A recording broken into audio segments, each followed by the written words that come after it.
Hi, welcome to Revive Ministries. Today, this will be uploaded on New Year's Day, and the theme this month is A Brave New World. New starts in life can be incredibly encouraging, especially when you are recovering and healing. I have personally found that there's little healing happens when we solely focus on what we don't have.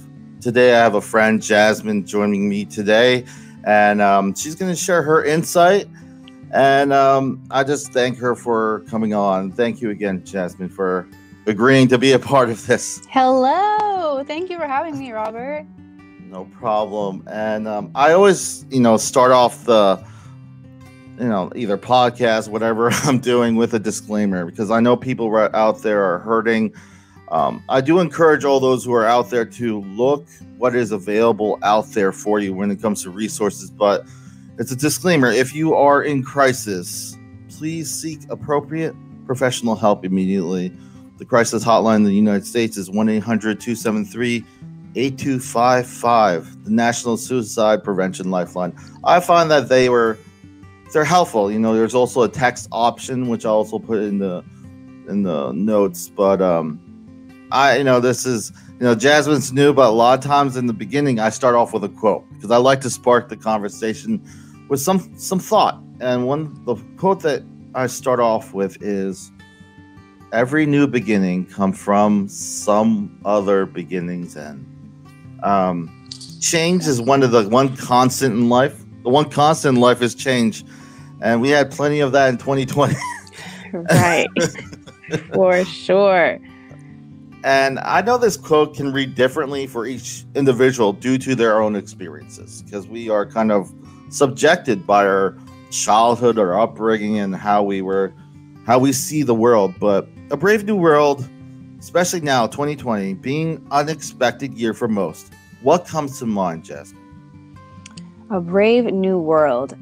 After this year, Robert, honestly, everything is just up in the air. Nothing is expected. Everything has just been flipped upside down. So nothing is normal anymore. But for me, going into this next year, obviously things aren't going to change overnight. Like January 1st is not going to come and everything's going to be just changed. But to me, this year has given a lot of people perspective. It has changed, personally, my outlook on life, on the world, on people. And I think what we can get out of this year going into, a brave new world, since the world has changed so much, is kind of to see our place in the world. Like, a brave new world can be a perspective for us to kind of see what we can give to the world. As new people, as changed people after this year, I think we kind of should embrace who we've become, embrace our new normal and what we have to give to the world, this unique perspective that we have.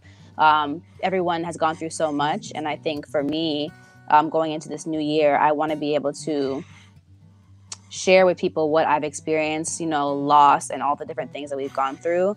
And there's so much opportunity to come in this new year, with this new kind of lifestyle that we're living. I think there's so much to give, and I think that it's kind of a statement of hope. Like, there is a new world to come, and it can be beautiful, it can be bright. It's just about what we make it. So I really like what you were talking about, this serving, the service, and helping others. For me, some people, well, obviously the ones who have listened to my story, it actually started, the idea of helping others, because my recovery became serving. And that's kind of counterintuitive, because you're like, I need to take care of me. Yeah. And for me, sometimes we have to get out of our heads. Sometimes it's not so much what we know, but how we connect. I try to look at people now, Jasmine, as not the words they say, but the reasons they say them. Yes. Because there's so much stacked. I get people on this podcast from all walks of life. I believe in my own personal recovery is my faith, and for me that is strong, because I just feel like I said in the beginning, the one constant is change. You can't really measure anything without change, which is kind of mind-boggling to even think of. But at the same time, the one constant, I don't know if you read his book, Viktor Frankl. He was a man finding me. I remember paraphrasing and kind of wrapping my head around that book. And when you know the why in your life, the how gets bearable. Hope is the center focus of it all. Now we're going back to fresh start, and I want to hear more and mindset. I have seen it can be a catalyst in making the first steps to one's recovery in both mental, physical, and dare I say spiritual, because I think purpose is so important in our lives. What have you seen personally that has helped you or some make that first steps in recovery? If you'd like to share. I don't necessarily. I'll speak from my perspective because I have been through, some dark times. Like, I'm in medical school, and the pressure and all of the stress of it all can really get to you while you're dealing with, other things, personal relationships, and just life in general. So for me, what I've seen what was the biggest thing that kind of propelled me to want to make a change or to kind of recover from the pit that I was in.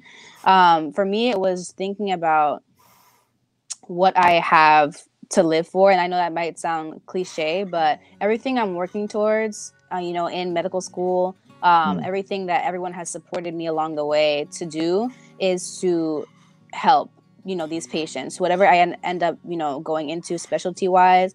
People are in need. People are suffering. People need, medical care. People need compassion, not only just like medicine, but just like, that love and that hope that I have found in Christ personally. But at that time, you don't really feel it. But for me, knowing that there's someone out there who needs me, who needs, what I have to give, that kind of made me snap out of it and gave me motivation to keep going, to keep pushing, to kind of get over that hump. It wasn't easy.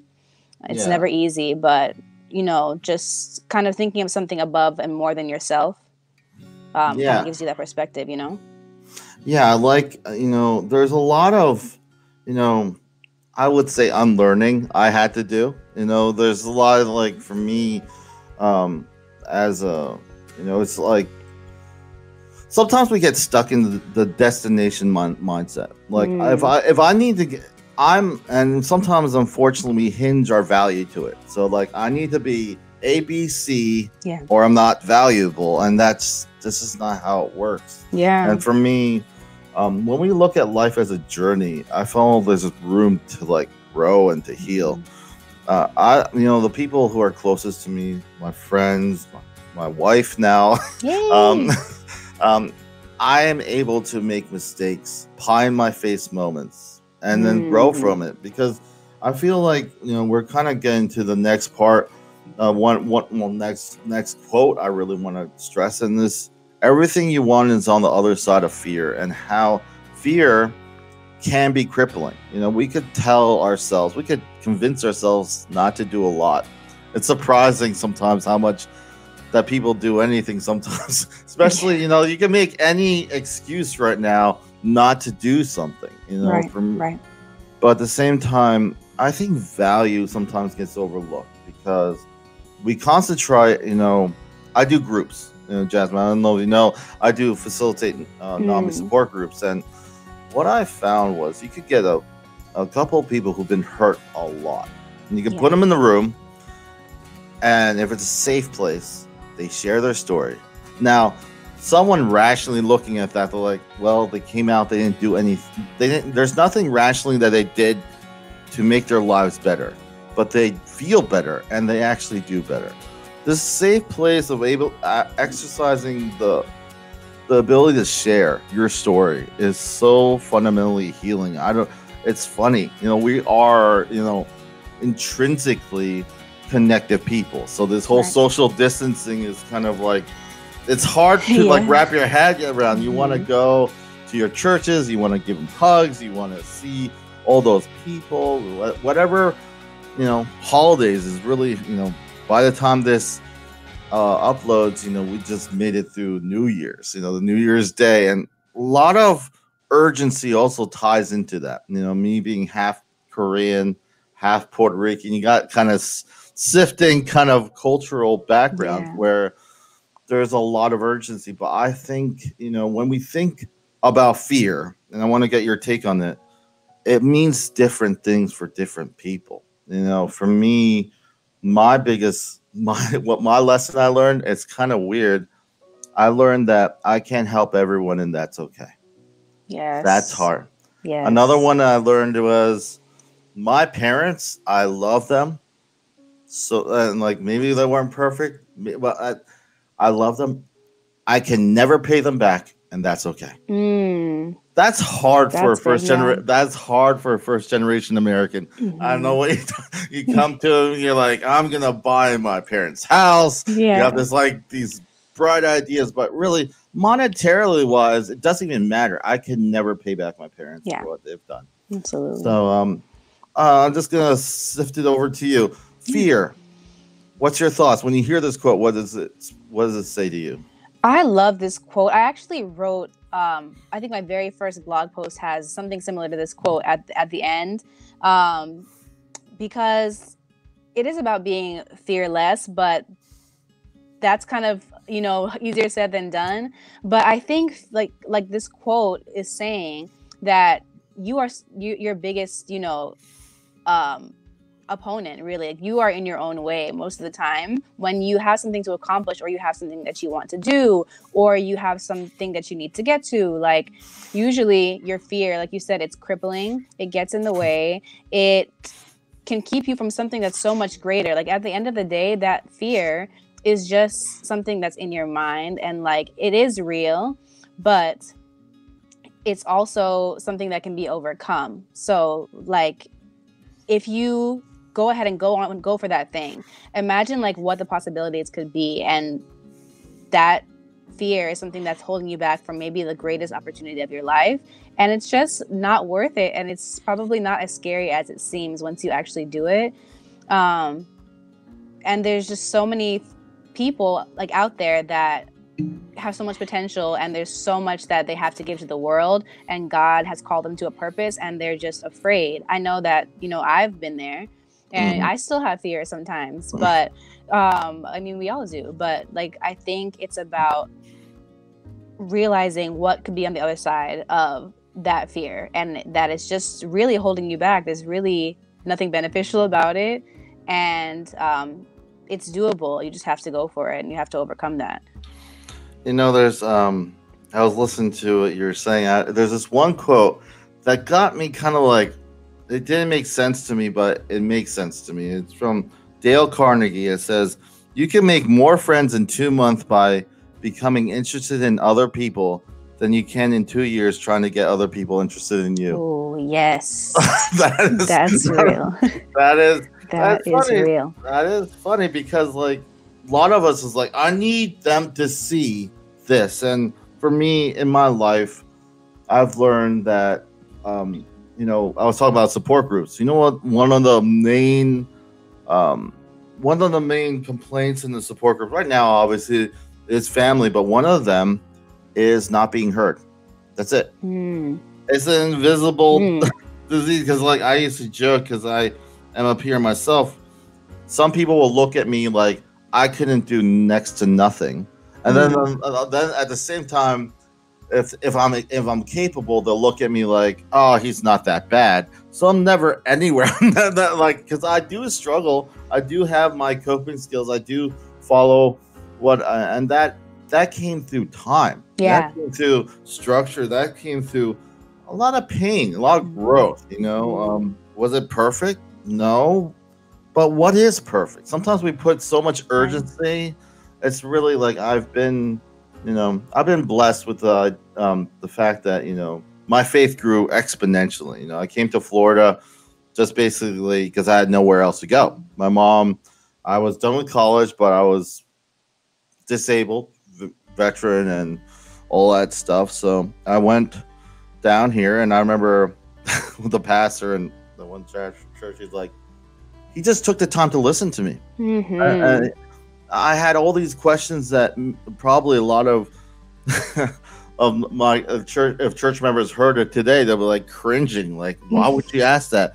But I it's funny because I went, Forgive to Live, little plug right there. Forgive to Live only does a great job. I remember I was asked to talk, and after you kind of look back, my dad is Adventist. He became one in the military. Myself, I was in the military. But the one thing that was interesting was looking back. When I was 5 years old, I got sick. I was very dehydrated, so I had to learn how to walk all over again, all this stuff. Oh, wow. No one from the church came to see me. And my mom said, that's it. You don't have to go. Absolutely. The funny thing is, moving up like a couple years later, and this is what I say, primary teachers are important. They get overlooked. Yes. I went there, and I didn't know stuff, Jasmine. I didn't know stuff because we didn't talk about it at home. Right. And they called me out on it. And I said, nope. I went with my father, and I just pushed it all because I was no longer with, that's for them. It's not for me. So when I came in Florida, I remember it was hard because I was like, I told him, like, you're not going to stop me doing what I'm doing. I'm not going to join your church, all that stuff. And it wasn't about that. I just focused on something that's kind of fundamental and funny. I was a sound person. I became the head of sound of the person.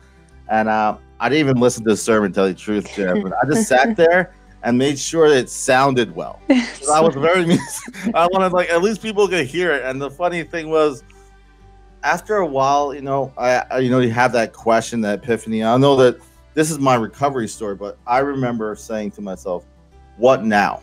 But what really was a pinnacle thing that really changed everything was when my grandfather died. My mom's side, and there's always this kind of family conflict, but I have not seen them for 10 years because of family conflict until he was buried.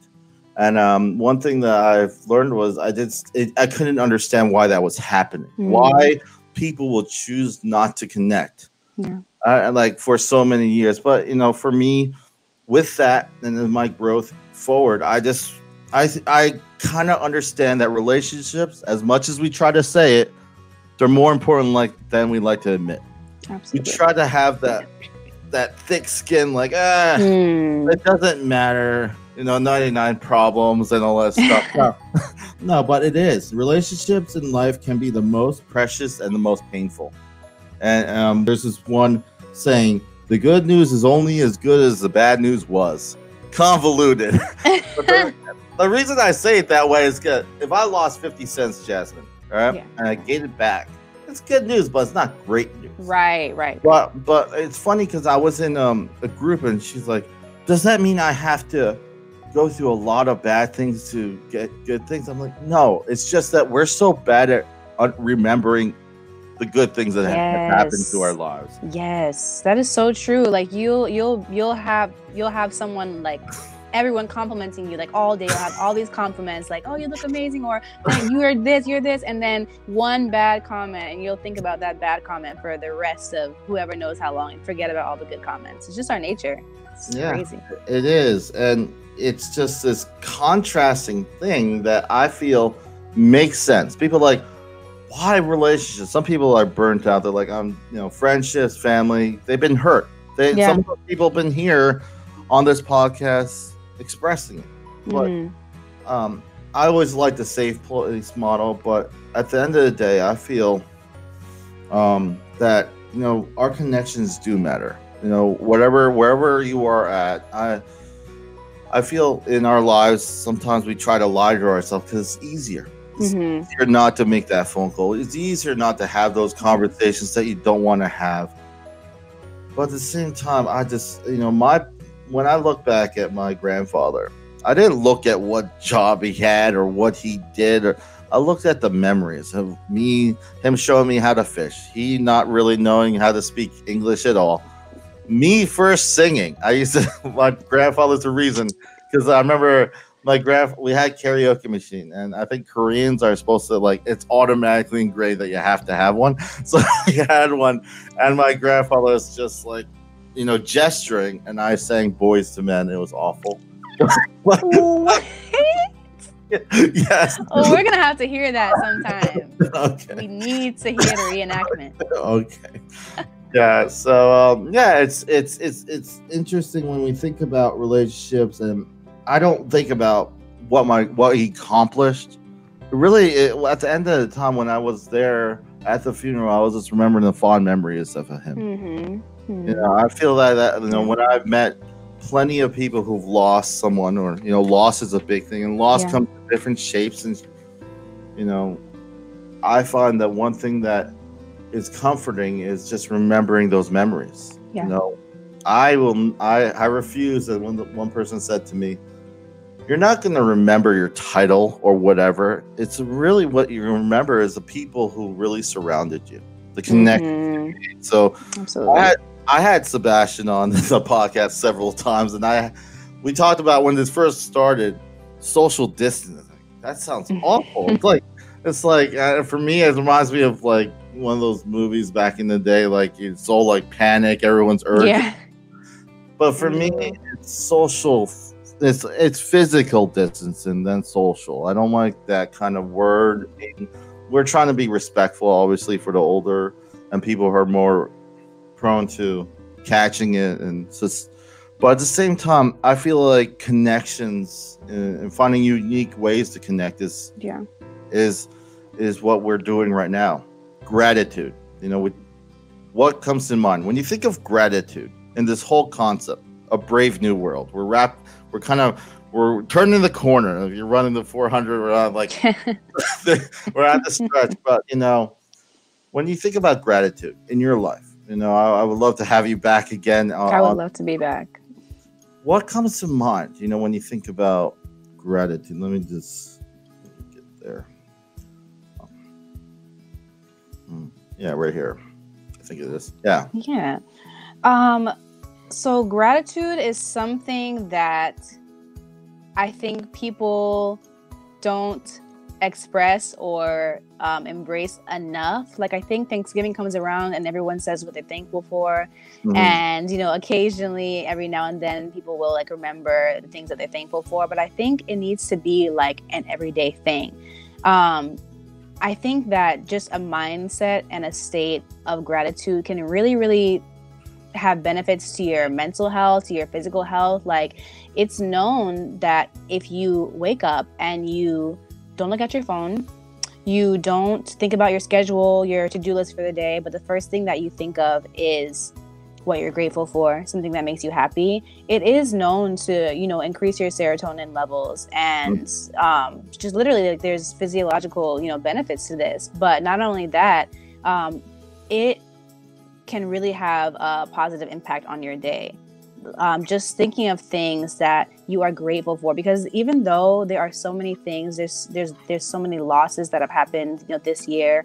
There's people have been laid off, people have lost people, things have changed, and it's people, have been dying, and things have been so crazy this year. But there are still things to be grateful for. There's so many things to be grateful for, and I think we just have to focus on those things and put our energy into that, because focusing on the negative and things that you can't change, it's just, there's no benefit to it. It's gonna have it can really be detrimental to your mental health. And that's what I've learned for me. Like, it's helped me to stay positive. It's helped me to get through. It's easier said than done, but honestly, I really, really, urge everyone to try this, because it does really have benefits. And also it helps you to maybe it'll be a catalyst for you to reach out to that person that, you're grateful for and you haven't reached out to in a while. And it might cause a ripple effect. It's just so many different benefits that it can have. So for me, gratitude is a must. It should be a daily practice. Mm-hmm. And, it's something that should be more than just Thanksgiving Day, Yeah.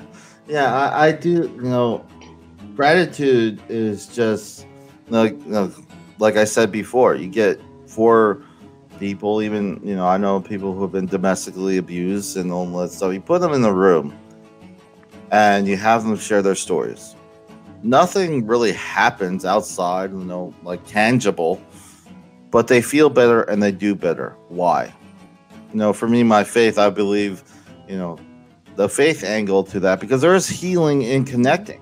Yes. There's also the idea is, I remember I had a guest, her name is Miss Hunt. She's a social worker. She actually was a social worker in Rikers Island in New York. Wow. Yeah. And she dealt with some of the homeless communities. And, one of the homeless men she worked with, he's actually, has a house, a place to stay now. And 20 years being homeless in New York City. And he asked her, what's the hardest thing? What's the hardest being homeless? And she's like, food. She's saying all these things she learned in, the university, all these things that she thought. And he said, no, loneliness. Wow. That was it. And that changed like her whole mindset and how we kind of view things. And I think that's also what you were talking about in the beginning, this whole kind of changing of how we see what's important, why it's important, how we put urgency in our lives.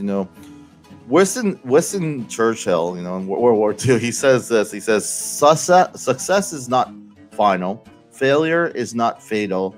It is the courage to continue that counts.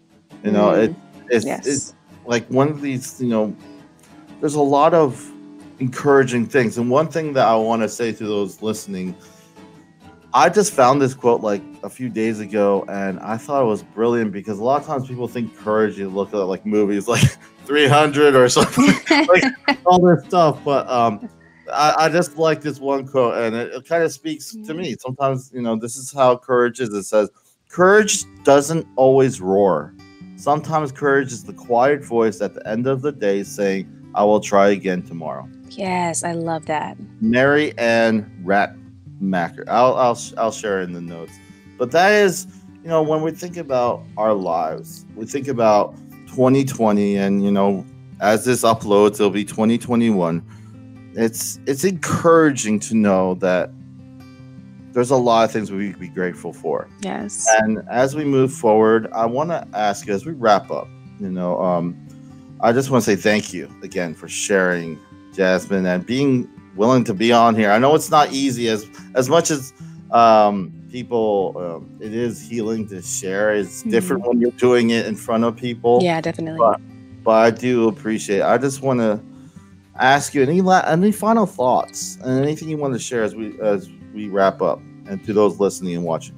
Yes, first I just want to touch on that quote that you mentioned. Like, a lot of people think that 2020 there was some time off, or things were changing, and people felt like they had to accomplish this, and they had to reach this goal, and they had to like do all these big things and make all these life changes and get in shape and all this stuff, and all that is great. But the quote mentions that courage is those small things, like getting up in the morning when you don't feel like anything is worth getting up for, just those things that may seem small, they're very courageous, and it takes courage to just start the day. And people should feel proud of where they've come, no matter how small or big their accomplishments were. Like, people should be proud of their courage this year. And I just want to say to anyone that feels like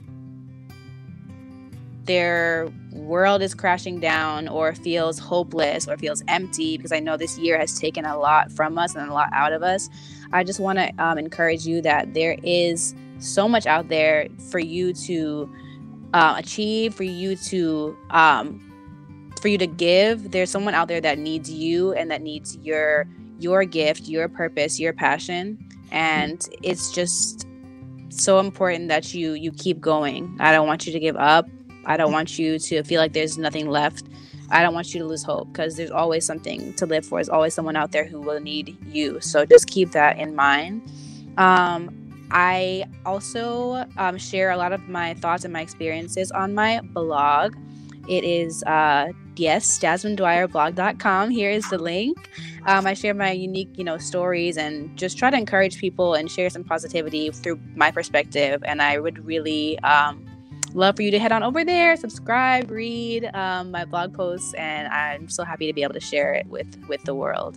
I also, blog and share my experiences at my Instagram, which is at life of Dr. _J, life of DOCTOR A_J. And it'll be in the notes. You Okay. give me that later. I'll put it in the notes. Yes, so you can follow me over there and see, what I have going on. I try to share, and uplift and encourage fitness things, lifestyle things. So check it out.